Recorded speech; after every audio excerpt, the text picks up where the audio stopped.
दक्षिण में गंगा के मैदान से लेकर उत्तर में तिब्बत की सीमा के महान हिमालय तक उत्तराखंड का 53,483 वर्ग किलोमीटर के इस क्षेत्र को प्रकृति ने 8 भौतिक प्रदेशों में बांटा है। और ये 8 भौतिक प्रदेश एग्ज़ाम में हर बार यहाँ से अलग अलग तरह से नए नए पैटर्न में प्रश्न पूछे जा रहे हैं। आज के इस सेशन में हम इन 8 भौतिक प्रदेशों को सटीक और व्यवस्थित तरह से समझेंगे। Hello everyone, welcome to the platform of अडर 24/7। आज हम बात करते हैं उत्तराखंड के भौतिक प्रदेश की। सबसे पहले हमारे दिमाग में एक सवाल आ सकता है कि भौतिक विभाजन किसे कहा जाता है, फिजिकल डिस्ट्रीब्यूशन से क्या मतलब है। भौतिक विभाजन की सरल शब्दों में अगर हम व्याख्या करें तो किसी क्षेत्र या किसी देश का भौतिक बनावट के अनुसार जब भी विभाजन किया जाता है उसे भौतिक विभाजन कहा जाता है। और यहाँ भौतिक फिजिकल शब्द का अर्थ है जिस भी चीज़ को हम देख सकते हैं, जिस भी चीज़ को छू कर हम महसूस कर सकते हैं, वो सभी चीज़ें क्या हैं, भौतिक है। अगर हम उत्तराखंड के परिप्रेक्ष्य में देखें तो उत्तराखंड में हम कहते हैं हिमालय भी है, उत्तराखंड में हमारी नदियाँ भी है, उत्तराखंड में हमारा भाबर क्षेत्र भी है, तराई क्षेत्र भी है और उत्तराखंड में हमारी घाटियाँ भी है। तो इस तरह से हमने उत्तराखंड की एक बनावट को समझा। आइए जानते हैं कि वो 8 भौतिक प्रदेश कौन कौन से हैं। तो हमने कहा हिमालय में, हमारे उत्तराखंड में ट्रांस हिमालय का भी कुछ हिस्सा हमें देखने के लिए मिलता है। ट्रांस हिमालय, जिसको हम पार हिमालय भी कहते हैं, ये हमारे महान हिमालय के उत्तर में स्थित है। क्योंकि इसकी रचना हमारे हिमालय से थोड़ा पहले हुई है और ये महान हिमालय के उत्तर में स्थित है, इसलिए इसको क्या कहा जाता है, पार हिमालय के नाम से भी जाना जाता है। फिर हमारे उत्तराखंड में महान हिमालय, बृहद हिमालय, हिमाद्री, आंतरिक हिमालय, जिसको हम ग्रेटर हिमालय भी कहते हैं, इसकी भी उपस्थिति है। साथ ही उत्तराखंड के हमारे कुछ जिलों में लघु हिमालय भी मिलता है। और फिर हमारा लघु हिमालय और शिवालिक हिमालय के बीच में एक हमारा घाटी क्षेत्र आता है, जो कि हमारी संरचनात्मक घाटियां हैं, जिसको हम स्ट्रक्चरल वैलीज कहते हैं, जो कि कृषि की दृष्टि से उत्तराखंड में बहुत ज़्यादा लाभदायक है। इन दोनों के बीच में जो ये घाटी क्षेत्र है, जैसे हम कहें देहरादून, जैसे हम कहें हरिद्वार, ये कौन सा क्षेत्र है, घाटी वाला क्षेत्र है। इसको आगे हम डिटेल में समझेंगे। शिवालिक हिमालय, जिसको हम सबसे नवीनतम हिमालय भी कहते हैं, आउटर हिमालय भी कहते हैं, फुट हिल्स ऑफ हिमालय भी कहते हैं, इसका भी विस्तार उत्तराखंड के 7 जनपदों में हमें देखने के लिए मिलता है।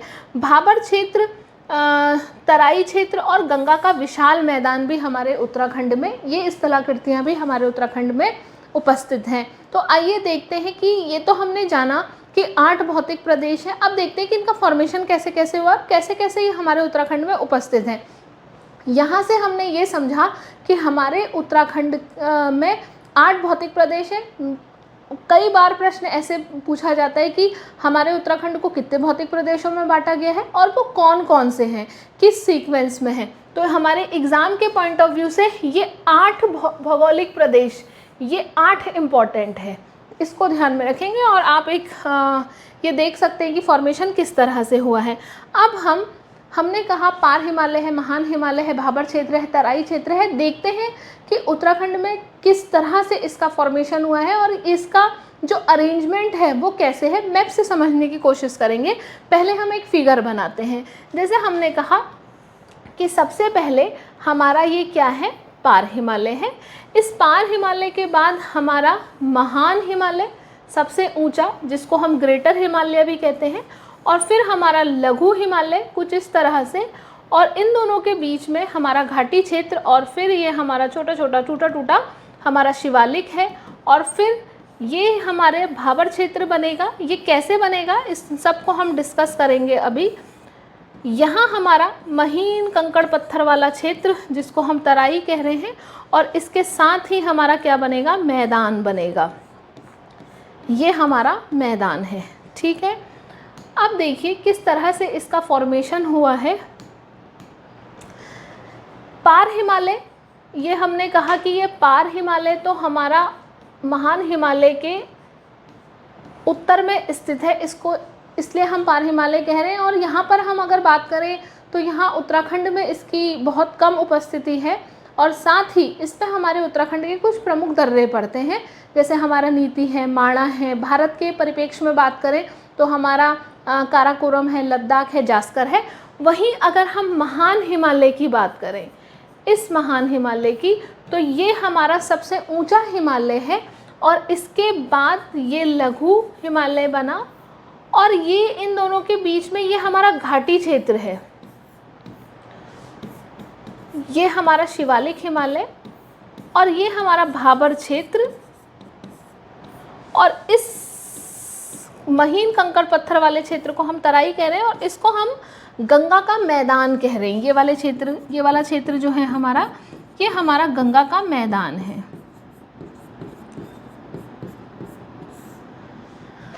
अब देखिए, महान हिमालय की थ्योरी तो हम ज्योग्राफी में समझते ही हैं, टेथिस सागर से संबंधित जो हमारी थ्योरी दी गई है। अगर हम बात करें यहाँ पर घाटियाँ किस प्रकार की है, भाबर क्षेत्र, तराई क्षेत्र से क्या मतलब है, तो घाटी की अगर हम बात करें तो उत्तराखंड में लघु हिमालय और शिवालिक हिमालय के बीच में हमारी कुछ संरचनात्मक घाटियाँ मौजूद होती हैं, जिसको हम स्ट्रक्चरल वैलीज कहते हैं। क्योंकि ये दोनों जो हमारे क्षेत्र हैं ये कुछ इस तरह से हमारे जुड़ते हैं, तो यहाँ बीच में हमारी क्या बनती है, घाटी बनती है। और ये हमारा इस तरह की से फॉर्मेशन है, तो इसलिए इसको क्या कहते हैं, संरचनात्मक घाटी कहते हैं। अगर ये क्षेत्र हमारा इस तरह से जुड़ा ना होकर ऐसे अगर इसमें खाई होती या बीच में कोई समतल एरिया नहीं होता, तो ये विनाशात्मक घाटियाँ होती। ये जुड़ी हैं इसलिए ये कैसी घाटियाँ हैं, संरचनात्मक घाटियाँ हैं। प्रश्न अक्सर ये पूछा जाता है कि उत्तराखंड में घाटियों का कौन सा प्रकार है, तो उत्तराखंड में घाटी किस प्रकार की है, संरचनात्मक घाटियाँ हैं। अब ये जो हमारा महान हिमालय है, लघु हिमालय है, ये देखिए ये सबसे ऊंचा है और इसमें जो स्लोप है, जो ढाल है, वो क्या है, बहुत गहरी है। लेकिन जैसे जैसे इसकी ऊंचाई कम होती है वैसे वैसे हमारी जो ढाल है वो भी क्या हो जाती है, कम हो जाती है। तो जब हम शिवालिक हिमालय पर पहुंचते हैं तो हमारी ढाल, पर्वत की जो ढाल है वो थोड़ी कम होती है। और हम जानते हैं कि हमारा जो ये हिमालय है, महान हिमालय, ये हमेशा बर्फ़ से ढका रहता है और बर्फ़ से ढके रहने के कारण यहाँ पर क्या रहती है हमारी, यहाँ से क्या निकलती है, हमारी सदा नीरा नदियाँ निकलती है। और जब यहाँ से सदा नीरा नदियाँ निकलती हैं तो ऐसे में ये नदियाँ अपने साथ कंकड़ पत्थर लेकर भी बहती हैं। ये इस तरह से ये नदियाँ निकली और ये इस तरह से इन्होंने बहना शुरू किया और ये अपने साथ अवसाद, सेडिमेंट्स भी लेकर चल रही हैं। और जैसे जैसे ये सेडिमेंट्स, मोटा कंकड़ पत्थर, पतला कंकड़ पत्थर, हर तरीके का अपने साथ अवसाद लेकर चलती हैं। और जैसे ही इनको स्लोप कम मिला वैसे ही इन्होंने अपना भारी अवसाद, यानी कि जो हैवी सेडिमेंट्स होता है, उनको बिछाना शुरू कर दिया। क्योंकि भारी चीज़ें क्या होंगी, पहले रुक जाएंगी। स्लोप ऐसे था, अब ऐसे हुआ, तो भारी चीज़ें रुकना शुरू हुए। तो जिस जगह पर हमारे भारी मोटे अवसाद रुकते हैं उस क्षेत्र को हम क्या कहते हैं, उस क्षेत्र को हम भाबर क्षेत्र कहते हैं। अक्सर हम सुनते भी हैं अपने डे टू डे लाइफ में कि लोग जब पहाड़ों से मैदान की ओर उतरते हैं तो वो क्या कहते हैं, हम कहाँ जा रहे हैं, हम भाबर जा रहे हैं। पहले भाबर आता है फिर मैदान आता है, तो हम भाबर जा रहे हैं, इस तरह से हम सुनते हैं। फिर हमारे जैसे जैसे स्लोप और ढाल और हमारी सीधी होगी वैसे वैसे महीन कंकड़ पत्थर भी रुकेंगे, तो वो क्षेत्र तराई क्षेत्र कहलाता है। और फिर यहीं जो ये हमारा, क्योंकि उत्तराखंड से सबसे बड़ी नदी भारत की गंगा नदी का उद्गम होता है, जिसको हम भागीरथी कहते हैं, तो यहाँ से जो गंगा नदी भागीरथी जो निकल रही है, जो देवप्रयाग में अलकनंदा के संगम के साथ, अलकनंदा और भागीरथी का संगम होता है, तो वही गंगा बनती है, हरिद्वार में मैदान में प्रवेश करती है। तो जैसे ही हरिद्वार में मैदान में प्रवेश करती है तो अपने साथ गंगा का मैदान भी बनाती है, यानी कि गंगा का मैदान भी उत्तराखंड में उपस्थित है। लेकिन इसका बहुत कम हिस्सा यहाँ पर हमें देखने के लिए मिलता है। तो हमने ये बात करी है बेसिक फॉर्मेशन की। अब हम एक एक करके इनकी विशेषताओं को समझते हैं और एग्ज़ाम के ओरिएंटेशन से इनकी जो हमारी इम्पोर्टेंस है उनको देखते हैं। सबसे पहले महान हिमालय की बात करते हैं। और महान हिमालय में हमने हम जो समझेंगे वो क्या समझेंगे, सबसे पहले हम नामों की चर्चा करेंगे। जैसे महान हिमालय को किन किन नामों से जाना जाता है, हम कहते हैं इसको महान हिमालय, इसको हम वृहद हिमालय के नाम से भी जानते हैं, इसको हिमाद्री भी कहा जाता है, इसको आंतरिक भी कहा जाता है। ग्रेटर हिमालय इसको इंग्लिश में कहा जाता है। वृहद हिमालय और महान हिमालय इसको इसलिए कहा जाता है क्योंकि ये हिमालय की सबसे ऊंची चोटी है। विश्व का सबसे ऊंचा पर्वत माउंट एवरेस्ट, जिसकी ऊंचाई 8,850 मीटर है, वो भी इसी हिमालय का हिस्सा है। माउंट एवरेस्ट हमारा नेपाल में है, और नेपाल में जो माउंट एवरेस्ट है वो क्या है हमारा, वो महान हिमालय के अंतर्गत ही आता है, महान हिमालय का ही हिस्सा है, इसलिए सबसे ऊंचा है, इसलिए महान कहा जाता है। साथ ही हिमाद्री की अगर हम बात करें कि इसको हिमाद्री क्यों कहा जाता है, तो सालों भर बर्फ से ढका रहता है, जिस कारण से इसे हिमाद्री कहा जाता है। और आंतरिक इसको इसलिए कहा जाता है क्योंकि ये हमारा पार हिमालय है, ये हमारा महान, ये हमारा लघु और ये हमारा शिवालिक।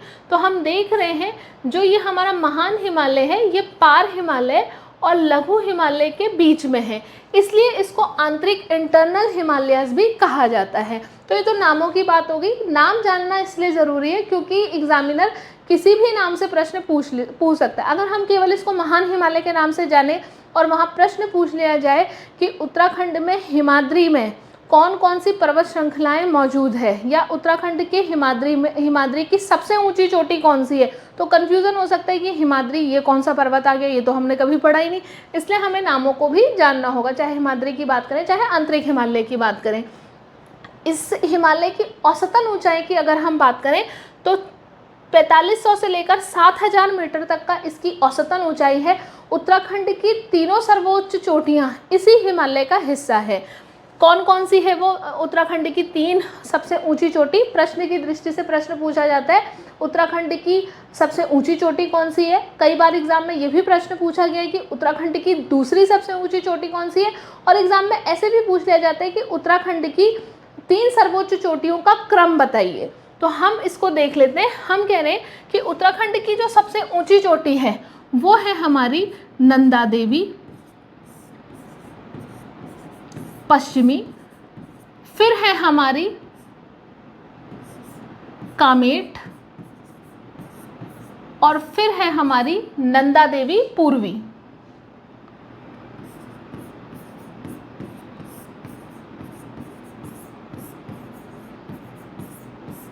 ये इसी क्रम में है। अब देखिए नंदा देवी पश्चिमी की जो हाइट है वो है 7817 मीटर, कामेट की जो ऊंचाई है वो है 7756 मीटर, और नंदा देवी पूर्वी की जो ऊंचाई है वो 7434 मीटर ऊंचा है। ये राज्य की 3 सबसे सर्वोच्च चोटियां हैं, पहले दूसरे तीसरे क्रम में। इनका हमें ये भी याद रखना है कि ये हाइट कितनी कितनी है। तो ये पश्चिमी और पूर्वी क्या है, तो हम कह रहे हैं कि यहाँ पर हमारा उत्तराखंड का मैप भी लगा है। राज्य का सबसे पूर्वी जिला है पिथौरागढ़, और यहाँ पर हमारा चमोली है। तो इस पर्वत श्रृंखला का जो विस्तार है वो कुछ इस तरह से है। ये यहाँ चमोली की अगर हम बात करें, ये जैसे ये है तो यहाँ से जैसे ये पूरी उत्तरकाशी, रुद्रप्रयाग, चमोली, बागेश्वर और पिथौरागढ़ इस तरह से 6 जिलों में मिलती है, अभी हम देखेंगे। तो यहाँ ये जो चमोली है ये क्योंकि पूर्वी है, राज्य का सबसे पूर्वी जिला है, तो यहाँ पर जो नंदा देवी है उसको कहा जाता है नंदा देवी पूर्वी। और यहाँ जो चमोली में स्थित है ये है हमारी नंदा देवी पश्चिमी। तो इस बात को हमें बहुत ध्यान से समझना होगा। हमने कहा कि उत्तराखंड के हमारे जो ज़िले हैं उसमें 13 जिलों में से हमारा जो विस्तार है महान हिमालय का वो 6 जिलों में मिलता है। प्रश्न अक्सर पूछ लिया जाता है कि वो कौन कौन से 6 जिले हैं जहां हमारा महान हिमालय का विस्तार है। तो हमारे गढ़वाल की अगर हम बात करें तो गढ़वाल के 4, उत्तरकाशी, टिहरी, रुद्रप्रयाग, चमोली, और कुमाऊं के 2, पिथौरागढ़ और बागेश्वर में महान हिमालय का विस्तार हमें देखने के लिए मिलता है। उत्तराखंड का महान हिमालय कुमाऊं में कितने जिलों में उसका विस्तार है, हम कहेंगे 2 जिलों में। ये जो कुमाऊं है, इस कुमाऊं में उत्तराखंड की महान हिमालय की जो सबसे ऊंची चोटी है वो है पंचाचूली। कुमाऊं की अगर बात कर लें और कुमाऊं में पूछे तो हमारा कुमाऊं में, क्योंकि ये नंदा देवी पूर्वी तो हमारी कुछ हिस्सा इसका हमारा यहाँ भी पड़ता है, गढ़वाल में भी पड़ता है, तो ये पूर्णतः कुमाऊं में स्थित नहीं है। अगर प्रश्न पूछा जाए कुमाऊं में स्थित, पूर्णतः कुमाऊं में स्थित महान हिमालय की सबसे ऊंची चोटी, तो पूर्णतः कुमाऊं में स्थित महान हिमालय की सबसे ऊंची चोटी हमारी क्या है, वो है हमारी पंचाचूली।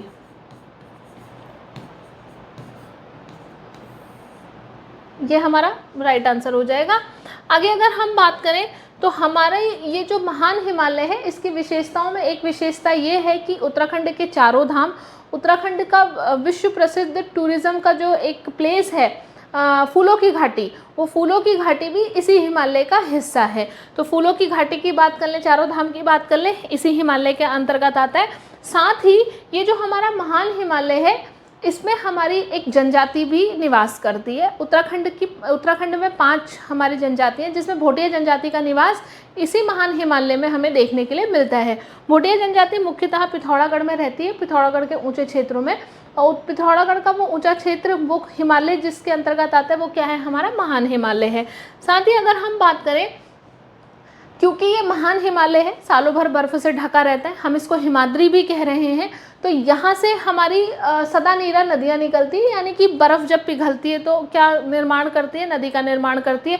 जैसे हम बात करें भागीरथी, अलकनंदा, तो ये जो हमारा महान हिमालय है, यहाँ पर हमारे ग्लेशियर भी मौजूद हैं, सर्वाधिक ग्लेशियर इसी में ही मौजूद हैं।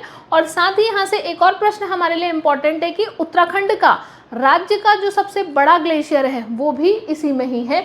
राज्य का सबसे बड़ा ग्लेशियर है गंगोत्री ग्लेशियर, और ये उत्तरकाशी में है। और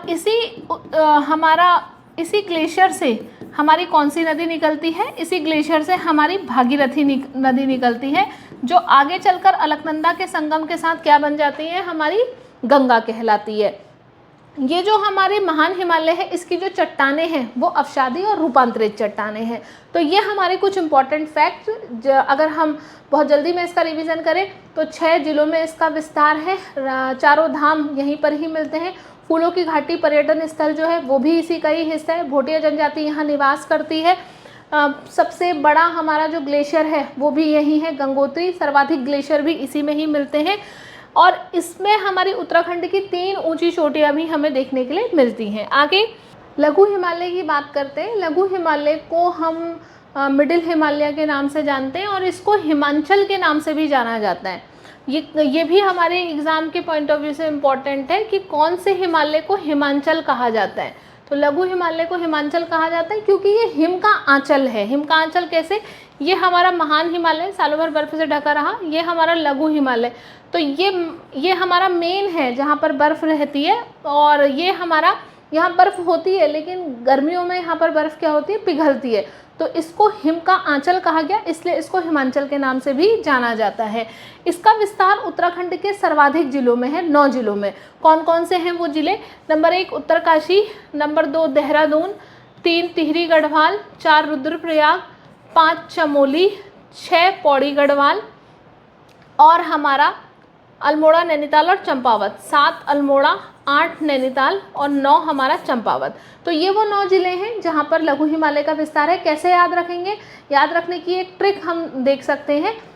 गढ़वाल में हमारे कितने ज़िले हैं, गढ़वाल में हमारे 7 ज़िले हैं, हरिद्वार को छोड़कर बाकी सब आपको ध्यान में रखने हैं। हरिद्वार में इसका विस्तार नहीं है। और कुमाऊं की अगर हम बात करें तो ये 3 अल्मोड़ा, नैनीताल और चंपावत जो एक दूसरे से लगे हुए हैं। तो इन 9 जिलों में हमारे लघु हिमालय का विस्तार। इसकी अगर हम बात करें औसतन ऊंचाई की तो 4500 मीटर इसकी औसतन ऊंचाई है। इसे पशु चालकों का स्वर्ग कहा जाता है। क्यों, क्योंकि जैसे हमने पहले ही कहा कि हिम का आंचल है, यहाँ बर्फ़ पिघलती भी है। जब बर्फ़ पिघलती है तो यहाँ पर बुग्याल, घास के मैदान देखने के लिए मिलते हैं, और जो पशु स्वामी होते हैं वो अपने पशुओं को चराने के लिए यहाँ लेकर जाते हैं, तो इसलिए इसको पशु चालकों का स्वर्ग भी कहा जाता है। एग्जाम में पूछा गया प्रश्न है ये, स्टार लगा लेंगे। और साथ ही उत्तराखंड राज्य का सबसे बड़ा बुग्याल, बेदनी बुग्याल भी इसी का ही हिस्सा है। मोस्ट इम्पॉर्टेंट, उत्तराखंड का पामीर जिसे कहा जाता है दूधा तोली को, वो भी इसी हिमालय में हमें देखने के लिए मिलता है। रानीखेत मसूरी लघु हिमालय का ही हिस्सा है। और इस हिमालय के दक्षिणी कोने पर हमें क्या मिलती है, सर्वाधिक झीलें मिलती है।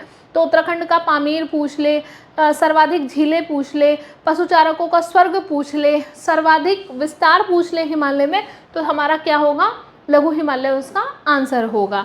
अब हम आगे बढ़ते हैं और शिवालिक की बात करते हैं। शिवालिक को बाह्य Himalaya, outer Himalaya, फुटिल of Himalayas के नाम से भी जाना जाता है और सबसे नवीनतम हिमालय भी इसे कहा जाता है। अक्सर एग्जाम में आपने एक प्रश्न देखा होगा कि सबसे नवीनतम हिमालय कौन सा है, निम्न में से सबसे नवीनतम हिमालय कौन सा है, तो हमने कहा महान हिमालय, लघु हिमालय और ये हमारा शिवालिक हिमालय, इस तरह से।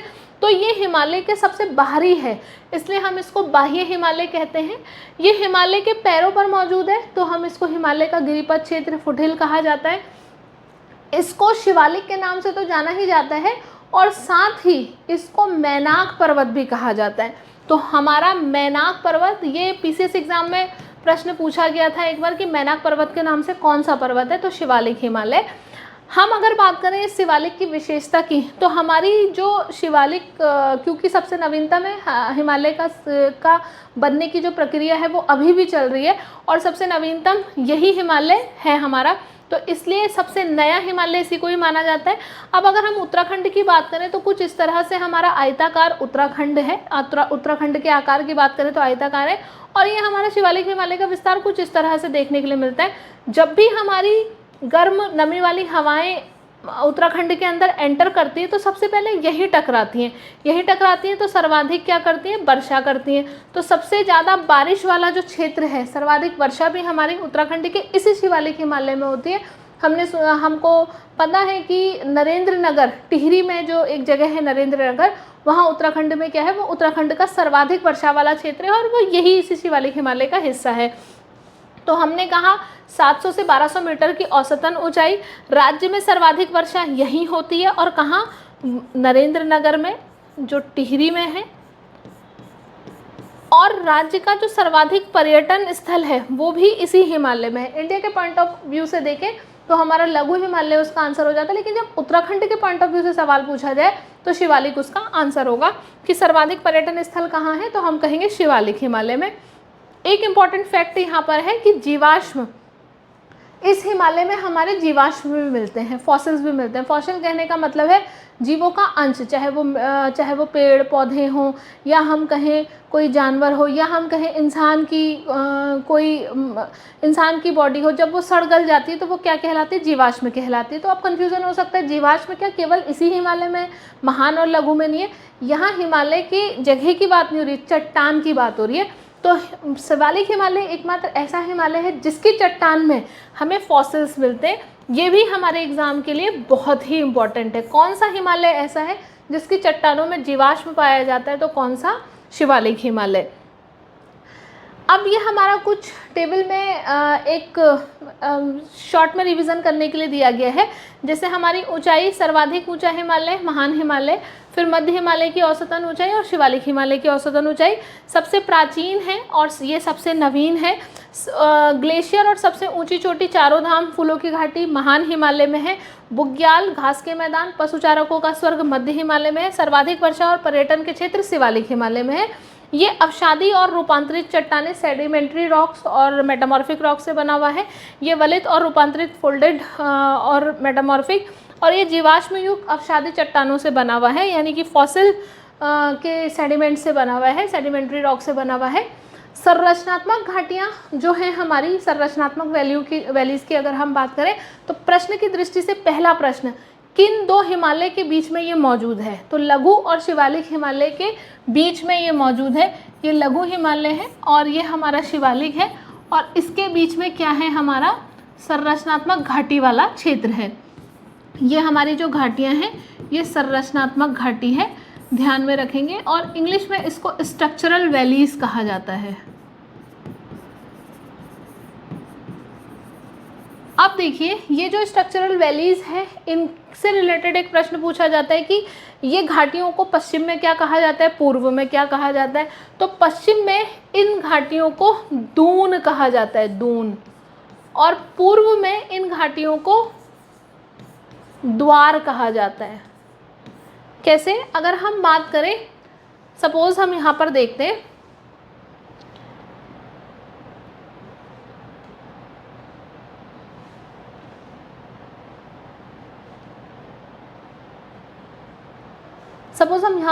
हैं, जैसे मान लीजिए कि ये उत्तराखंड का एक मैप है और इस मैप में अगर हम उत्तराखंड के 4 जिलों की बात करें तो सबसे पूर्वी जो जिला है वो पिथौरागढ़ है, सबसे उत्तरी जो जिला है वो हमारा उत्तरकाशी है,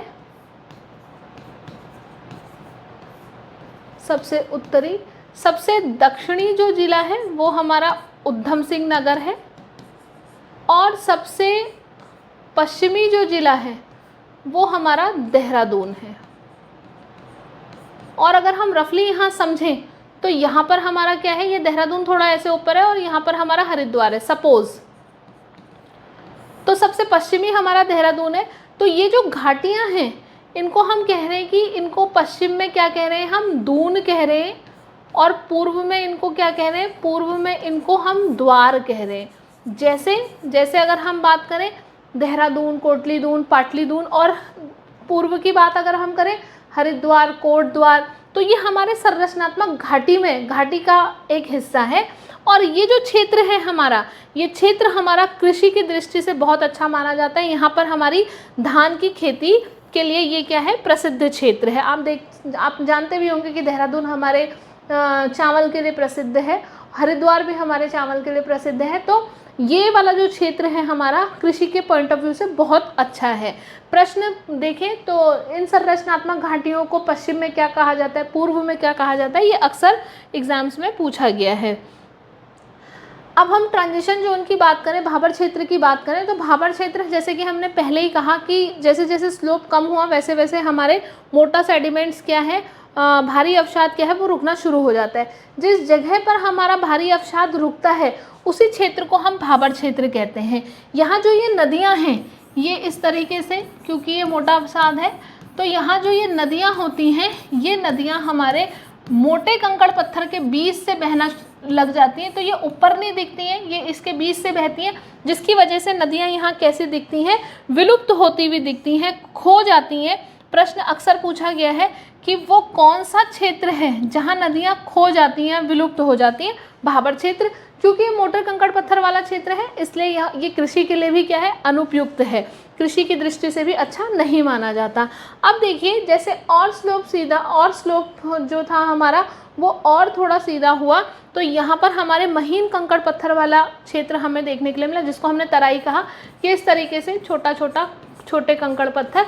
अब जो ये नदियाँ यहाँ खो गई थी पत्थरों के बीच से, अब ये नदियाँ यहाँ ऊपर आ जाती हैं और यहाँ पुनः दिखाई देने लगती हैं। तो यहाँ पर पूछा जाता है कि नदियाँ किस क्षेत्र में धरातल पर प्रकट होती हैं, तो तराई क्षेत्र में। और इस क्षेत्र में आर्टिशियन वेल, पाताल तोड़ कुएं भी मिलते हैं। ये आर्टिशियन वेल वाला प्रश्न भी हमारे पीसीएस एग्जाम में पूछा गया है कि कौन से क्षेत्र में पाताल तोड़ कुएं मिलते हैं, क्योंकि यहाँ पर हमारी नदियाँ बहुत ऊपर होती हैं तो खोदते ही क्या मिलता है, हमें कुएं मिल जाते हैं। तो ये हमारे तराई क्षेत्र की उपयोगिता है। साथ ही यहाँ पर क्योंकि छोटे कंकड़ पत्थर होते हैं, मिट्टी में पानी भी होता है, मॉइस्चर भी होता है, जिसके कारण ये क्षेत्र हमारी कृषि की दृष्टि से भी क्या होता है, यूज़फुल होता है, अत्यधिक उपयुक्त होता है। तो ये एक इम्पॉर्टेंट पॉइंट ये भी है। तो ये भाबर क्षेत्र और हमारे तराई क्षेत्र से संबंधित।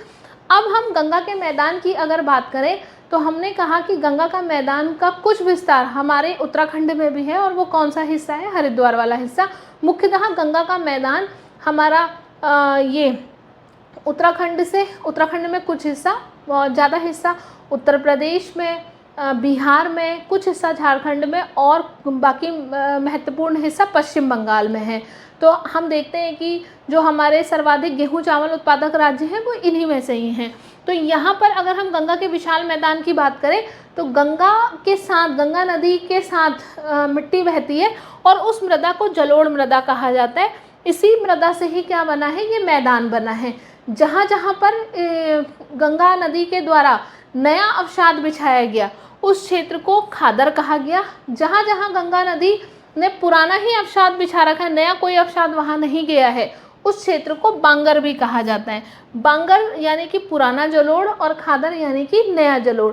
बांगर ऊंचाई वाले क्षेत्रों की पुरानी मिट्टी जहाँ अब बाढ़ का पानी नहीं पहुँचता, और खादर नदियों द्वारा प्रतिवर्ष लाई गई ताज़ा और अत्यधिक उपजाऊ मिट्टी जहाँ बाढ़ की वजह से यहाँ पानी पहुँच जाता है। तो ये हमारा नया जलोढ़ वाला क्षेत्र है, और ये खादर पुराना जलोढ़ वाला क्षेत्र है, ऊंचाई वाला क्षेत्र, पुरानी मिट्टी वाला क्षेत्र। प्रश्न अक्सर ऐसे पूछा जाता है कि नया जलोढ़ कौन सा है और पुराना जलोढ़ कौन सा है। नया जलोढ़ किसे कहा जाता है, पुराना जलोढ़ किसे कहा जाता है, और जलोढ़ मतलब जल के साथ बहने वाली मिट्टी को जलोढ़ कहा जा रहा है। तो बांगर को हम ऐसे भी याद रख सकते हैं जैसे बांगर सीमेंट सस्ता नहीं सबसे अच्छा। तो बांगर क्योंकि जो पुरानी चीज़ें होती हैं वो क्या होती है, मजबूत होती है, तो इस तरीके से हम अपने दिमाग में भी इसको रख सकते हैं। तो ये हमारा खादर बांगर गंगा के मैदान की बात है, कुछ ही हिस्सा अगर हम बात करें कौन सा, तो हरिद्वार वाले क्षेत्र का वाला हिस्सा। इसके अलावा यहाँ पर अगर हम बात करें तो उत्तराखंड में जो ये प्राकृतिक बनावट है ये हमारे जल स्रोत का भी एक माध्यम है।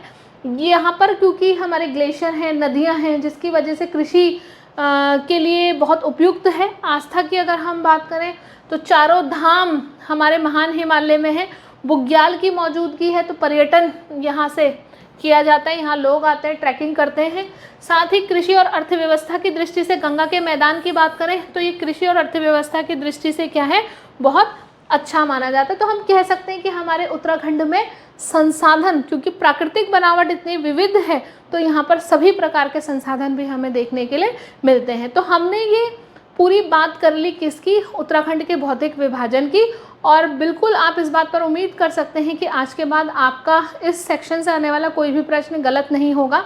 अगर आपको ये क्लासेस बहुत अच्छी लग रही हैं तो आप हमारे ऐप के माध्यम से इस कोर्स में जुड़ सकते हैं। आप एक कूपन कोड यूज़ कर सकते हैं जो है हमारा ES100। इस कूपन कोड को यूज़ करके आपको हमारे सभी कोर्स प्रोग्राम में एक अच्छा डिस्काउंट मिल जाएगा। Thank you so much. आज की क्लास के लिए हम नेक्स्ट वीडियो में मिलते हैं।